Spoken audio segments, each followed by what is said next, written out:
ದಿನದಿಂದ ದಿನಕ್ಕೆ ಹೊಸ ತಿರುವನ್ನು ಪಡೆದುಕೊಳ್ತಾ ಇರುವಂತಹ ಬುರುಡೆ ಪ್ರಕರಣಕ್ಕೆ ಈಗ ಹೊಸ ಮೆಗಾ ಟ್ವಿಸ್ಟ್ ಒಂದು ಸಿಕ್ಕಿದೆ. ಸ್ಫೋಟಕ ಹೇಳಿಕೆ ನೀಡಿದ್ರ ದೂರುದಾರ ಚಿನ್ನಯ್ಯ. ಬುರುಡೆ ಪ್ರಕರಣ ದಿನದಿಂದ ದಿನಕ್ಕೆ ಹೊಸ ತಿರುವನ್ನು ಪಡೆದುಕೊಳ್ಳುತ್ತಾ ಇದೆ. ಸ್ಫೋಟಕ ಹೇಳಿಕೆಯನ್ನ ನೀಡಿದ್ರ ಹಾಗಾದ್ರೆ ಸಾಕ್ಷಿದಾರ ಚಿನ್ನಯ್ಯ. ಹಾಗಾದ್ರೆ ಬುರುಡೆ ಪ್ರಕರಣದಲ್ಲಿ ಹೊಸ ವರಸೆ ಏನಿದು? ಸೌಜನ್ಯ ಹೋರಾಟಗಾರರಿಗೆ ಕಂಟಕ ಆಗ್ತಾರಾ ಚಿನ್ನಯ್ಯ?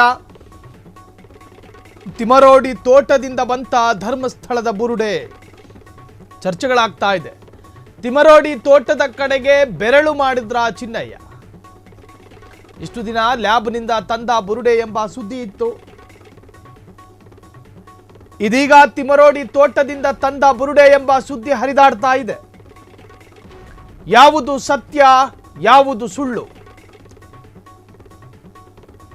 ಬುರುಡೆ ಬಗ್ಗೆ ತಲೆಬುಡವಿಲ್ಲದ ಸುದ್ದಿಗಳು ಹಬ್ಬುತ್ತಿವೆಯಾ? ತಿಮರೋಡಿ ತೋಟದ ಮಣ್ಣನ್ನ ಎಸ್ಐಟಿ ತಂಡ ಸಂಗ್ರಹಿಸಿದೆಯಾ? ಭಾರೀ ಗೊಂದಲಕ್ಕೆ ಕಾರಣವಾಗಿದೆ ತಲೆ ಬುರುಡೆ ರಹಸ್ಯ.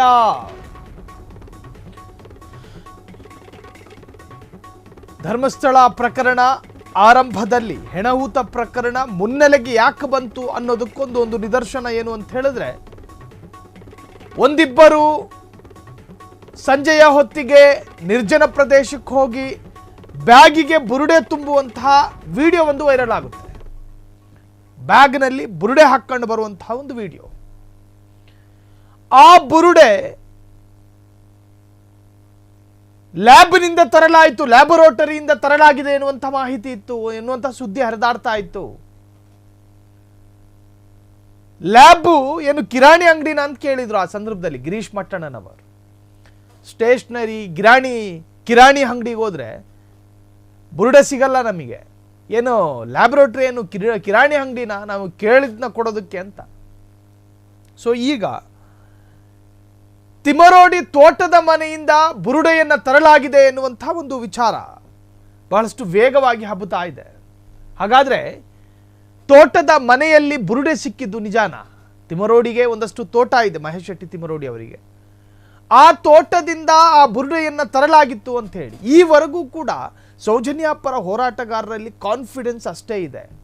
ಎಸ್ಐಟಿ ಅಧಿಕಾರಿಗಳು ಯಾವಾಗ ಬೇಕಾದರೂ ನಮ್ಮನ್ನ ತನಿಖೆಗೆ ಒಳಪಡಿಸಲಿ, ನಾವು ಸಿದ್ಧರಿದ್ದೀವಿ, ನಾವು ಸತ್ಯ ಮತ್ತು ನ್ಯಾಯದ ಪರವಾಗಿಯೇ ಇದ್ದೇವೆ, ನಮ್ಮಲ್ಲಿ ಯಾವ ದೊಡ್ಡ ಪ್ರಮಾಣದ ಪ್ರಮಾದವೇ ಆಗಿಲ್ಲ, ನಾವು ಎಲ್ಲಿಯೂ ಕೂಡ ಸಿಕ್ಕಿ ಹಾಕಿಕೊಳ್ಳಬಹುದಾದ ತಪ್ಪುಗಳನ್ನು ಮಾಡಿಲ್ಲ ಅಂತಲೇ ಹೇಳೋದು. ಅವರ ಕಾನ್ಫಿಡೆನ್ಸ್ ಅನ್ನು ನೋಡ್ತಾ ಇದ್ರೆ ನಿಜಕ್ಕೂ ಕೂಡ ಇದು ಸುಳ್ಳು, ಚಿನ್ನಯ್ಯ ಹೇಳ್ತಾ ಇರೋದು ಸುಳ್ಳು ಎನ್ನುವಂತಹದ್ದು. ಸೊ ಈಗ ಯಾವ ತರಹದ ತನಿಖೆಯಿಂದ ಇದು ಬುರುಡೆ ಮಹೇಶ್ ಶೆಟ್ಟಿಯ ತಿಮರೋಡಿ ತೋಟದ್ದಲ್ಲ ಅನ್ನೋದು ಖಾತ್ರಿ ಆಗುತ್ತೆ? ಒಂದು, ಆತ ಸಮಾಧಿಗೆ ಏನು ಮಾರ್ಕ್ ಮಾಡಿದ್ನಲ್ಲ ಆ ಜಾಗದ ಮಣ್ಣು ಮತ್ತು ತಿಮರೋಡಿ ತೋಟದ ಮಣ್ಣು ಎರಡನ್ನೂ ಕೂಡ ಚೆಕ್ ಮಾಡಿದಾಗ ಎರಡೂ ಬೇರೆ ಬೇರೆ ಆಗಿರಬೇಕು.